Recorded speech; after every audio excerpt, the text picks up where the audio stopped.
ثویبہ آزاد ہو گئی اور غلامی کی زنجیریں ٹوٹنے لگیں، اور پھر اتنے طریقے میرے حضور نے غلام کو آزاد کرنے کے دیے۔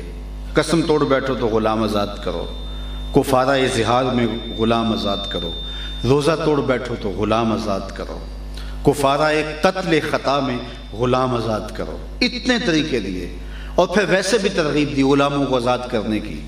صرف حضرت عبد الرحمن بن عوف رضی اللہ تعالیٰ عنہ نے اپنی زندگی میں 30,000 غلام آزاد کیے، اور غلاموں کو آزاد کرنے کا رواج پیدا ہوا۔ جب خوشی ملی غلام آزاد کی، جب اللہ کی رضا کی خواہش پیدا ہوئی غلام آزاد کیے۔ فک و راقبہ کا حکم باقاعدہ دیا کہ غلاموں کی گردنیں چھڑاؤ، اور وہ خرید کے غلام آزاد کرتے۔ اور آج دنیا کے اوپر آپ کو غلام نہیں ملتے، اس طرح کی غلامی، بدنی غلامی ختم ہو گئی۔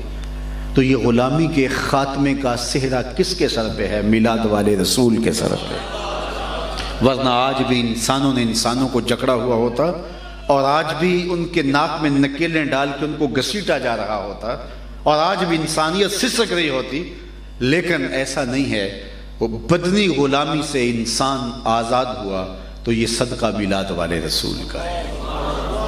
تو یہ زندگی کا جتنا بھی حسن آپ کو دکھائی دے، قرآن بتاتا ہے فَذَلِكَ الَّذِي يَدُعُّ الْيَتِيمَ، یہ وہ بد نصیب شخص ہے جو یتیم کو دھکے دیتا ہے۔ قرآن نے بتایا نا، تو وہ عملاً یتیم کو دھکے دیا کرتے تھے۔ قرآن نے یوں ہی نہیں کہا فَذَلِكَ الَّذِي يَدُعُّ الْيَتِيمَ، یہ وہ بد نصیب شخص ہے جو یتیم کو دھکے دیتا ہے۔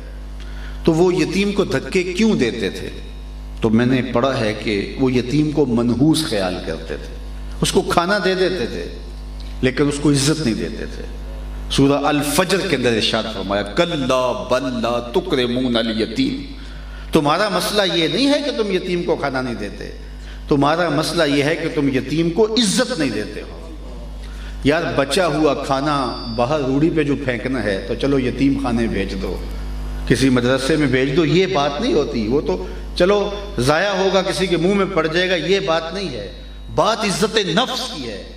اسلام، دین، قرآن ہمیں عزت نفس سکھاتا ہے۔ اس کائنات میں سب سے اچھا گھر کون سا ہے؟ میں آپ سے اگر سوال کروں سب سے اچھا گھر، تو کوئی کہے گا کہ جو شہر کے وسط میں ہے وہ گھر اچھا ہے۔ کسی نے کہا کہ نہیں، جو سڑک کنارے ہے وہاں پہنچنے کی سہولیات زیادہ ہیں لہٰذا وہ اچھا ہے۔ کسی نے کہا نہیں جناب، عالی نسب سوسائٹی میں جو واقع ہے وہاں انسان سیکورٹی کے حصار میں ہوتا ہے، وہ گھر اچھا ہے۔ کسی نے کہا نہیں جناب، ڈیم کے کنارے ہو، پانی کا منظر دکھائی دے تو تا حد نظر پھیلا ہوا پانی آنکھوں کو تسکین دیتا ہے، وہ گھر اچھا ہے۔ کسی نے کہا کہ نہیں جناب، جو پہاڑی کے دامن میں ہو، کسی نے کہا نہیں پہاڑی کی چوٹی پہ ہو، تازہ ہوا ملے گی۔ تو مختلف رائے ہو، کسی نے کہا جو کشادہ ہو وہ گھر اچھا ہے۔ میرے حضور سے پوچھئے، میرے حضور نے فرمایا سب سے اچھا گھر وہ ہے جس میں یتیم رہتا ہو اور اس کی عزت بھی ہوتی ہے۔ دو چیزیں بیان فرمائیں۔ سب سے اچھا کائنات میں، چاہے وہ 1.5 مرلے کا جھونپڑا کیوں نہ ہو، لیکن اچھا کون سا گھر ہے؟ جس میں یتیم رہتا ہو اور اس کی عزت بھی ہوتی ہو۔ اس کو ایسے نہ رکھا جائے کہ اس کو لمحہ لمحہ احساس ہو کہ میں محروم ہوں، بلکہ اس کے سر پہ یوں شفقت کا سایہ رکھا جائے کہ وہ محسوس کرے کہ اگر میرا باپ نہیں ہے تو یہ شخص رحمت کا سایہ بن کے میرے اوپر جو ہے وہ ذو فگن ہے، اس کو یہ احساس ہو۔ اور میرے اور آپ کے آقا و مولا نے، آپ نے اس یتیم کی کہانی سنی ہوگی جو حضور عید پڑھنے جا رہے تھے، راستے میں بلکتا ہوا دیوار کے ساتھ روتا ہوا دیکھا تو اس کو اٹھایا اور گھر لے آئے، تو اس کو اچھا لباس پہنایا، کھانے کھلائے۔ اب وہ خوش ہو گیا، اس کو اور کیا چاہیے تھا، لیکن احساس محرومی دور کرتے ہوئے پھر فرمایا کیا تو اس بات کو پسند نہیں کرتا کہ محمد تیرا باپ لگے، عائشہ تیری ماں لگے اور فاطمہ تیری باجی لگے؟ اس نے کہا یہ رشتے مل جائیں تو اور کیا چاہیے؟ کہا آج کے بعد یہ رشتے تیرے ہوئے۔ اور ایک انگلی سے حسنین کو تھاما ہے، ایک سے اس کو تھاما ہے، اور بچے بھی اپنے ماں باپ کے ساتھ جا رہے ہیں اور یہ حضور کی انگلی تھامے جا رہا ہے۔ زبان حال سے کہتا ہوا دکھائی دیتا ہے کہ تھا تو یتیم لیکن آج مزہ نہیں آ گیا، حضور کی انگلی تھام کے جا رہا ہے۔ یتیم کی عزت کا سبق دیا ہے، یتیم کی، اور یہ حضور کی چوکھٹ سے آپ کو ملے گی۔ حضور سے محبت کرنے والے اور حضور کے نظام کو، حضور کے دیے ہوئے پیغام کو روحوں میں اتارنے والے اس بات کا خیال رکھیں گے۔ ورنہ ہم نے دیکھا ہے کہ لوگ یتیموں کا بھی مذاق کرتے ہیں، یا آپ اخبارات کے اندر دیکھتے ہیں، اور بیواؤں، یتیموں اور مسکینوں کو ایک تھیلا آٹے کا دے رہے ہوں تو 10 آدمی جو ہیں وہ اس کو ہاتھ لگا کے تصویریں کھنچوا رہے ہوتے ہیں۔ ذرا کبھی سوچنا، اگر تمہاری بیٹی کو وہاں کھڑا ہونا پڑے تو تمہارا روح سخن کیا ہوگا؟ تمہاری بیوی کو خدا نہ کرے وہاں کھڑا ہونا پڑے تو تمہارا روح سخن کیا ہوگا؟ وہ کسی زمانے میں کہتے تھے نیکی کر دریا میں ڈال، اب کہتے ہیں نیکی کر اخبار میں ڈال، اب اس سے بھی آسان آ گیا نیکی کر فیس بک پہ ڈال، بات ختم۔ تو اپنے عمل کو ضائع نہ کریں، اور بالخصوص غریب لوگوں کی غربت کو اشتہار نہ بنائیں۔ جب کوئی آپ کے پاس چل کے آتا ہے اور اپنی مجبوری بیان کرتا ہے، تم نہیں سمجھتے کہ وہ کس قدر اندر سے ٹوٹ رہا ہوتا ہے۔ جب سوال اس کے لبوں پہ آ رہا ہوتا ہے یا وہ سراپا التجا بن کے آپ کے سامنے کھڑا ہوتا ہے تو کیا اس کی کیفیت ہوتی ہے؟ لیکن تم رحمت کا چھتنار بن جاؤ اور تم اس کو اپنا بھائی کہو اور اس کو عزت نفس کے ساتھ دو، اس کو کہو کہ بالکل تم پریشانی ہونا، میں تمہارا بھائی ہوں۔ اسی لیے لازم نہیں ہے کہ زکوٰۃ کے جو پیسے ہیں وہ بھی اگر آپ کسی کو دیتے ہیں تو اس کو بتا کے دیں۔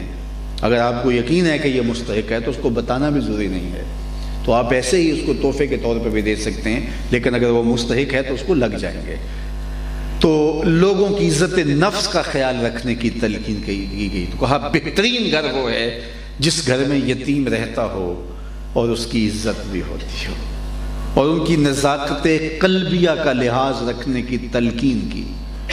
آپ کو کائنات میں کہیں یہ نزاکتیں نہیں ملیں گی جو میرے حضور نے ارشاد فرمائی۔ جہاں یتیم بچے کھیل رہے ہوں، تمہارا بچہ بھی کھیل رہا ہو، اپنے بچے کو آواز دینی ہو، تو شریعت مصطفیہ کا میسج اور پیغام آپ کے نام یہ ہے، اپنے بچے کو بیٹا کہہ کے نہیں پکارنا، نام لے کے پکارنا، تاکہ یتیم بچے کو باپ کے امٹتے ہوئے پیار کی وجہ سے اپنا باپ یاد نہ آئے۔ بیوہ کے سامنے اپنی بیوی سے ملاطفت کا اظہار نہیں کرنا، غریب کے سامنے اپنی دولت کی نمائش نہیں کرنی، بلکہ میرے حضور نے فرمایا اپنے گوشت کی خوشبو سے غریب ہمسائے کو تکلیف نہ دو، یا تھوڑا سا پانی زیادہ ڈال لو اور شوربے کی پیالی ہمسایوں کے گھر بھیج دو۔ اور اگر یہ نہیں کر سکتے تو ایسے زاویے میں کھانا پکاؤ کہ غریب کے بچے جو ہیں وہ محرومی کا شکار نہ ہوں، وہ ضد کر بیٹھے، اور غریب اور مزدور باپ اس ضد کو پورا نہ کر سکتا ہوا تو ان بلکتے بچوں کے آنسو کون پوچھے گا؟ وہ کیا کسی نے کہا دوپہر کو سلا دیتی ہے بچوں کو وہ اس ڈر سے گلی میں پھر کھلونے بیچنے والا نہ آ جائے۔ تو یہ بات ذہن میں رکھیے گا، آپ کی خوشیاں ہوں، آپ کو اللہ نے آسودگیاں دی ہیں، آسودہ زندگی گزارے، شریعت یہ نہیں روکتی، لیکن ان چیزوں کا خیال کہ دائیں بائیں اطراف میں لوگوں کے جو ہے وہ جذبات پہ زد نہ پڑے۔ تو یہ کس نے دیا ہے؟ یہ خوبصورت نظم کس نے دیا ہے؟ کائنات میں ایک ہی ہستی نظر آئے گی اور وہ میلاد والا رسول نظر آئے گا۔ تو کیا میں اس آقا کا ذکر نہ کروں، ان کا تذکرہ نہ کروں؟ زندگی کا سارا جمال، زندگی کا سارا حسن کائنات میں اگر آپ اکٹھا کریں تو وہ حضور علیہ السلام کے قدموں کی زکوٰۃ دکھائی دے گی۔ تو یہ سارا جمال اسی چوکھٹ کا ہے، سارا حسن اسی بارگاہ کا ہے۔ تو ایک دن کا محفل میلاد کیا، ساری زندگی حضور کے نام لگا دیں۔ دوسری بات، جس نبی علیہ السلام سے آپ محبت کرتے ہیں ان کا نام لیتے ہیں، نام لیتے ہوئے جھوم جاتے ہیں، عقیدتوں کے رنگ دیدنی ہوتے ہیں، لیکن اس آقا، اس مولا کا لایا ہوا نظام زندگی، اس سے کبھی غافل نہ ہونا۔ آقا کریم علیہ السلام کا تم سے جو تقاضا ہے وہ یہ ہے کہ ان کے لائے ہوئے نظام کو اور طرز زندگی کو اپنی روحوں میں جذب کرو۔ تمہارا طرز زندگی بتائے کہ تم حضور کے غلام ہو، تمہاری وضاقتہ بتائے، تمہاری عادات بتائیں، تمہارے سینے پہ حضور کے نام کا بیج لگا ہے اور تم دکان پہ بیٹھے ہو، بازار سے گزرتے ہوئے گاہک کو کامل یقین ہونا چاہیے اس دکان سے مجھے 2 نمبر سودا نہیں مل سکتا، اس لیے کہ اس کے مالک کے سینے پہ نام حضور کا لکھا ہوا ہے۔